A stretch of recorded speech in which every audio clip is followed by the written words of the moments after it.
All right, ready to get started. So the first part is exponents. Remember, we have our base, and that number at the top is our exponent.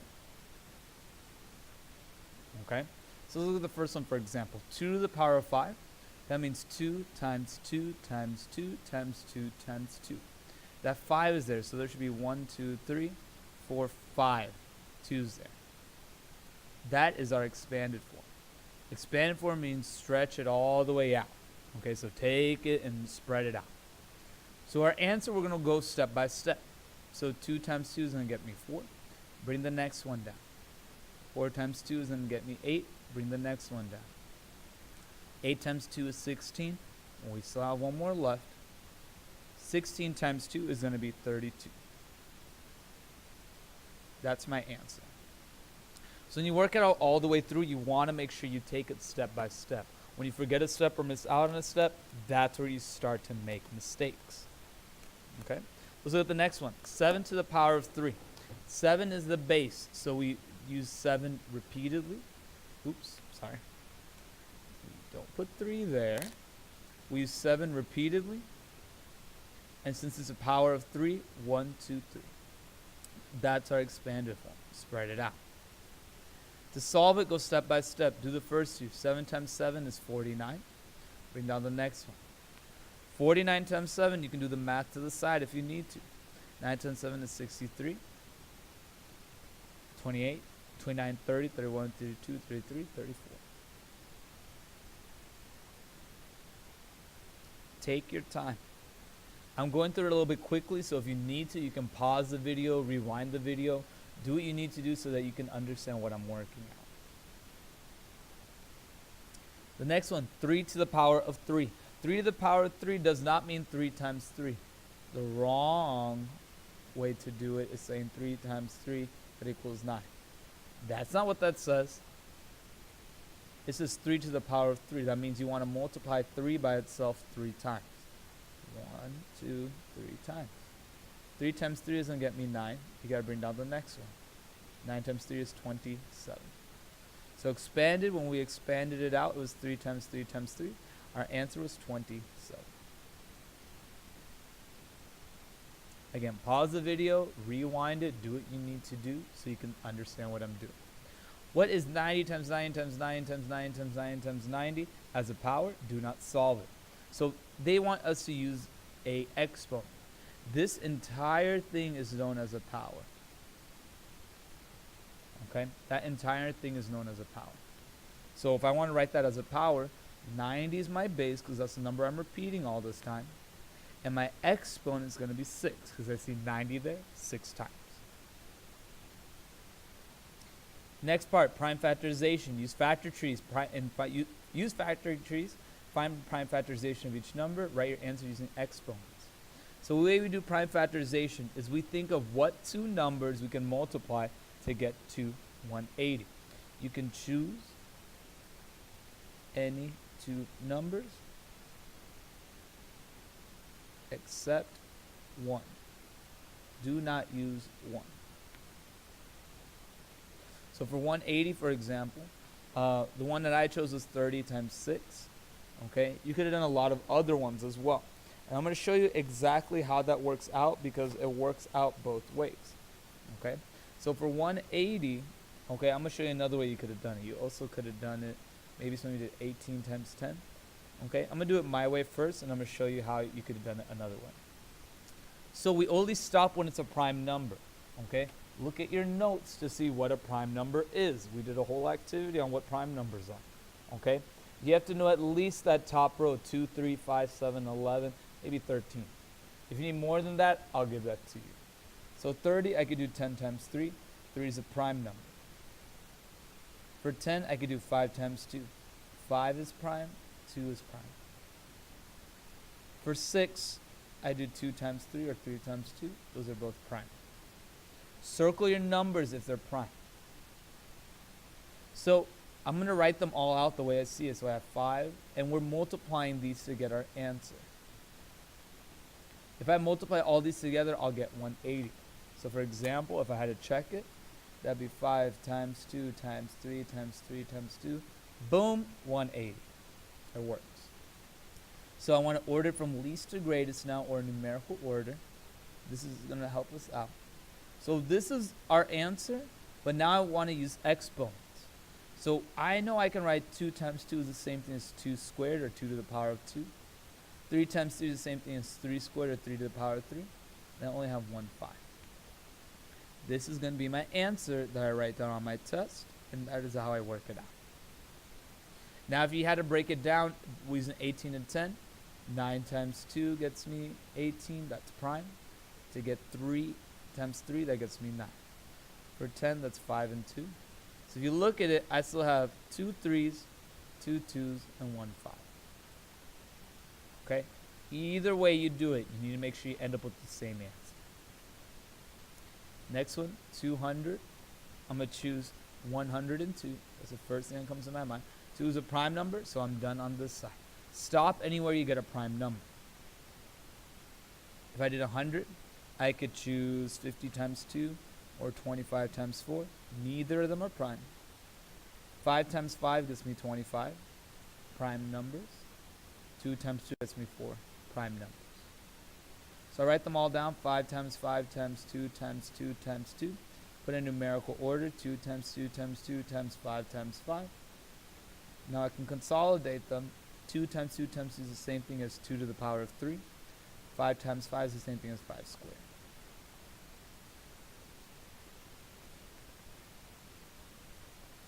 For 70, the easiest one I can think of is 10 times 7. Break down, well, I know 7's prime, so I circle that one. I can break down 10 to 5 and 2. Write it all out. 5 times 2 times 7.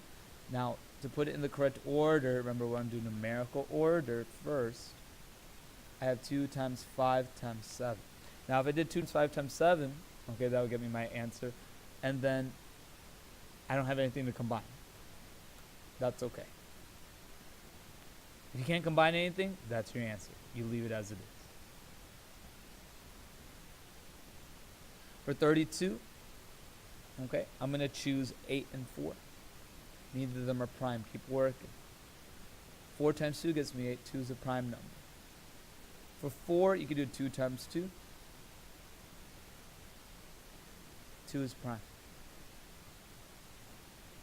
So I have 2 times 2 times 2 times 2 times 2.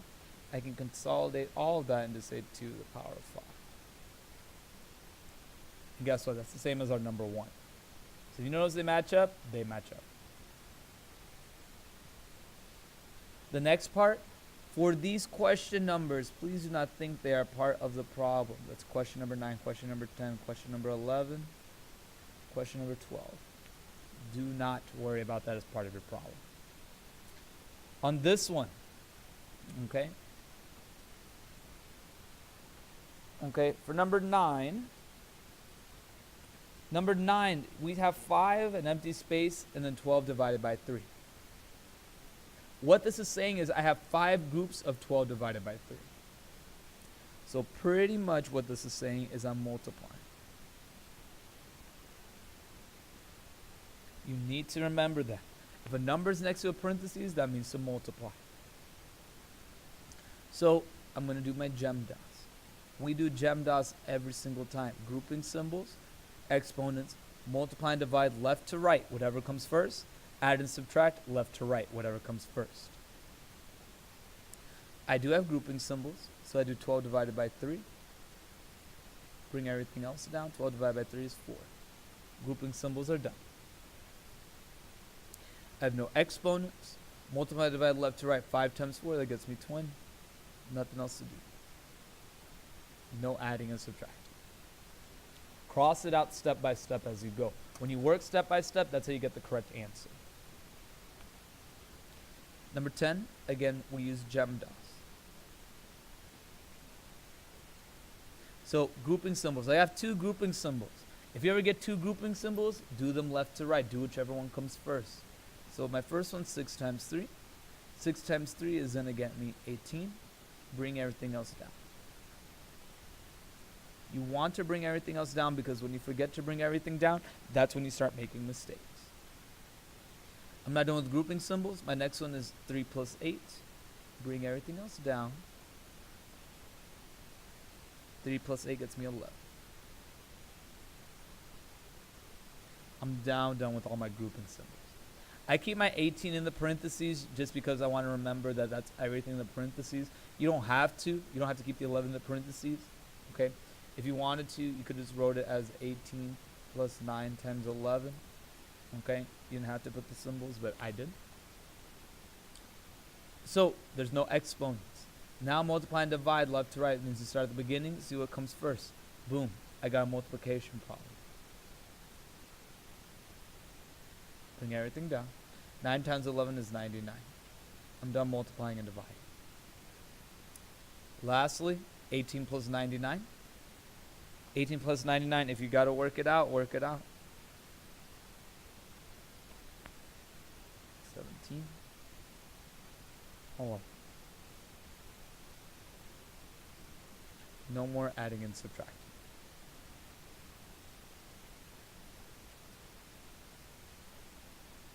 Number 11. Again, notice how I'm writing gem dots every time. It takes a little bit of work. It does get a little repetitive, but it's worth it. Any grouping symbols? Nope. Any exponents? Nope.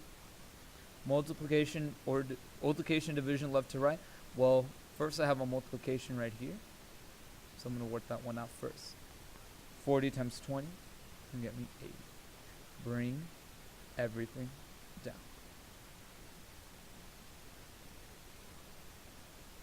I'm not done multiplying and dividing. I go back to the beginning. Yes, I got one more multiplication part. Bring everything down. 2 times 12 gives me 24. Now I don't see any more multiplication or division. Now I see addition and subtraction. In this case, I see addition. 80 plus 24. If you got to write it out, write it out. 80 plus 24. 104. Write out all your work. That's how you make sure you get it correct. Make sure you skip any mistakes and try to leave less room for error. Question 12. Again, guess what? Gem DOS.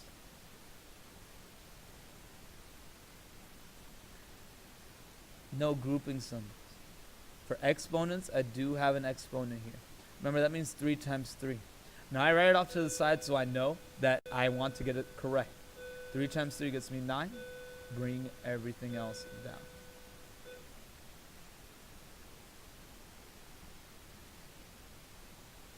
No more exponents. It's 32.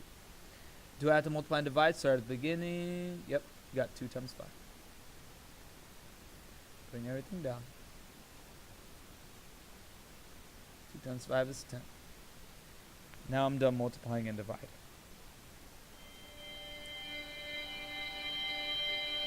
What I'm going to do next.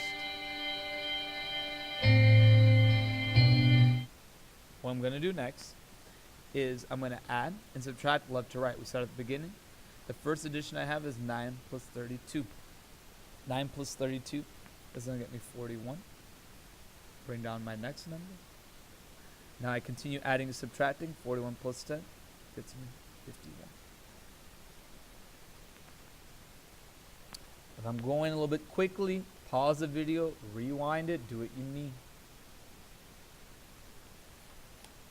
Next question. Ordering and comparing integers. Remember, for integers, our positive and negative numbers, remember our rule, okay? The further to the right on a number line, that means the greater the value. The further to the right on a number line, the greater the value. So for example, elements melt at different temperatures. These 5 melting points are in Celsius listed below. Order them from the lowest to the greatest. Always make sure you're looking for those keywords. Lowest to the greatest. So if I had a number line, let's say 0 somewhere here in the middle. Let's look at my positive numbers. Those are my easier ones to graph. I know 3,500 is going to be super far all the way down there. Negative 98 is going to be a lot more closer to 0. After that, remember, if I move one space, that's a negative 1. 2 spaces, that's negative 2. 3 spaces, that's negative 3. So it's kind of like we're counting backwards if I look at it in another direction. If I have negative 39, that would come first before I have negative 218, before I have a negative 272. So the lowest number is the one furthest to the left. The one furthest to the left is negative 272. After that, I have negative 218. After that, I have negative 39. And I don't have a 0, okay, but I do have a 98, and I have a 3,500. My lowest number is negative 372, then negative 218, then negative 39, then 98, then 3,500. On your test, you need to know that the furthest to the right is the greater value. 3,500 is the furthest one to the right. So that's my biggest number. That goes last. Number 14. Below is the win-loss combined record for 7 Sugar Land junior soccer teams. Write their combined scores in order from greatest to least, biggest to smallest. Now I'm going to do number 15 because it wants us to graph it. That's what's going to help us out. Okay? So I'm going to go ahead and graph it. So on your test, you have to make a number line. So I'm going to get 0 as close to the middle as possible. 1 space away from 0 is 1. 2 spaces away from 0 to the right is 2. 3 spaces is 3, so on and so on. 1 space to the left is a negative 1. 2 spaces to the left is a negative 2, so on and so on. Remember where our positive and negative numbers lie on a number line. The Sharks are letter A, they're at 0. The Jaguars are at 4. Badgers are at negative 4. Tigers are at negative 6. Cougars are at 2. The Hawks are at negative 2. And the Wolves are at 6.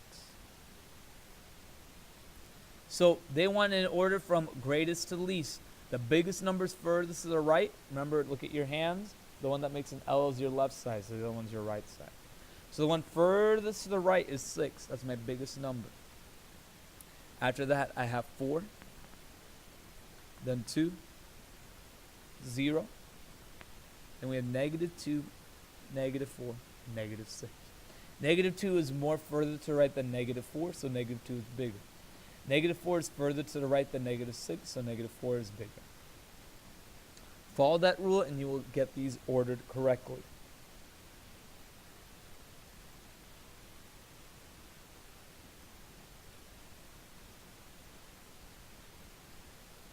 Next part, compare each integer. Use less than, greater than, or equal to. Less than, greater than, or equal to.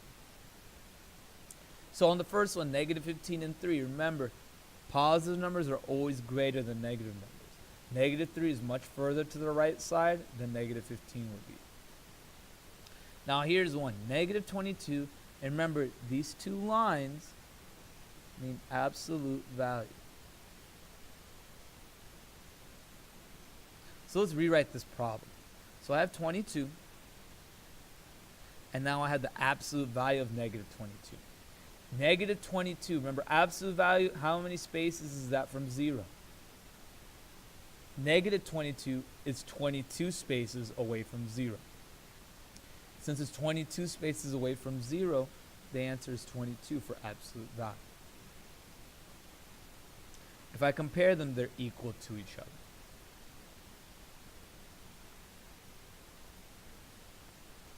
The same one here, I have negative 71.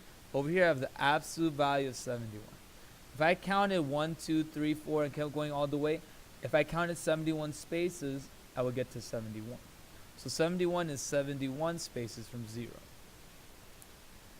I know that my positive numbers are greater than negative. Over here, negative 12 and negative 80. Negative 12 would be somewhere here, and negative 80 would be all the way further away. Negative 12 is furthest to the right. So negative 12 is greater than negative 80. For 20, I have negative 4 and negative 5. Think about it. Which one's further to the right side? In this case, it's negative 4. Negative 4 is further to the right, so it's going to be greater than negative 5.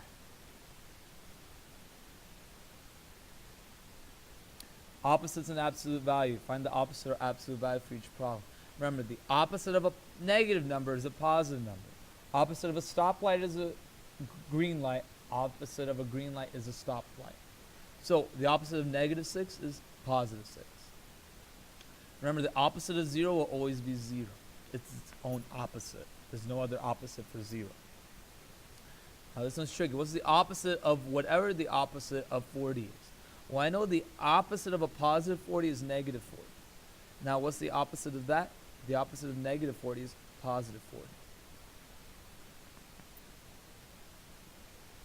The opposite of negative 32 is positive 32. The opposite of 14 is negative 14. Remember, opposites. The opposite of on is off. The opposite of off is on. The opposite of a positive number is a negative number. The opposite of a negative number is a positive number. Remember, these symbols mean absolute value.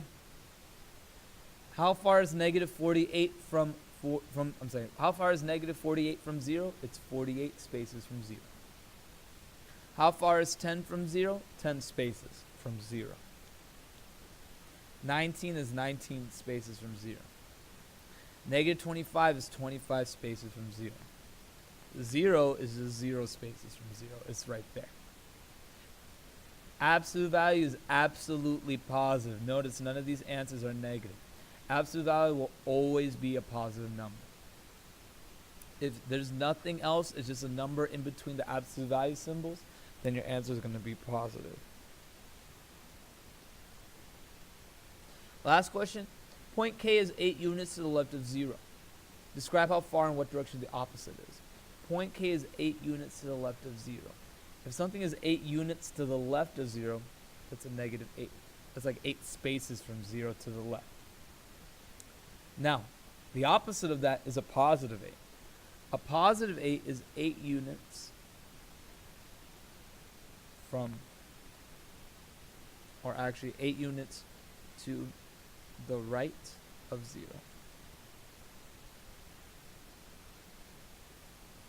Study this review. Go over the video one more time if you need to. Study your Module 1 and Module 10 quiz.